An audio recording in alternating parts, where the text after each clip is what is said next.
State Disaster Agency says the death toll from Ruby has risen to 19 after validating casualty reports from affected provinces. Let's get an update on the extent of the damage caused by the storm. We have AC Nicholls reporting from the NDRRMC. Hi AC, go ahead. The situation in areas affected by Typhoon Ruby is now stable and is gradually getting back to normal.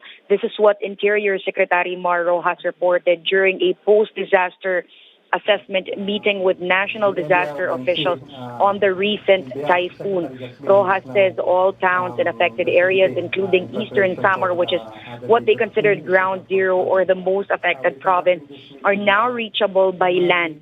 Disaster response teams and social workers are able to bring relief packs to all affected towns, so there are no isolated towns according to the DILG. There are no reports of looting in the affected areas, so Secretary Rojas says the law and order situation is also stable.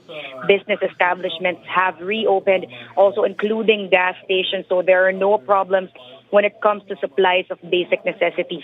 Rojas says communication lines are almost fully restored in affected provinces, but it might take 2 to 3 weeks to fix fallen electrical posts. Meantime, representatives from the Department of Social Welfare and Development say aside from food packs, temporary housing will be provided to families whose houses were damaged by Ruby. According to the NDRRMC's latest report, more than 43,000 houses are said to have been damaged by the typhoon. Apparently, families were quick to leave evacuation centers after the weather improved, but a lot of these families returned to evacuation centers after finding out that their houses were totally damaged by Ruby.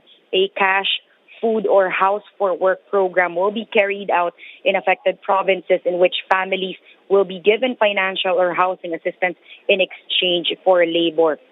Now, so the overall assessment, is that the areas are now, or the affected areas are now shifting from emergency and relief operations to early recovery efforts. Now, let me take the opportunity also, to correct you. You were saying earlier that the NDRRMC's latest report of fatalities caused by Ruby is now at 19. So earlier, NDRRMC Chief Alexander Pama, during the post-assessment meeting, corrected that figure. Apparently, it is just 18 fatalities because during the latest update, they made a mistake.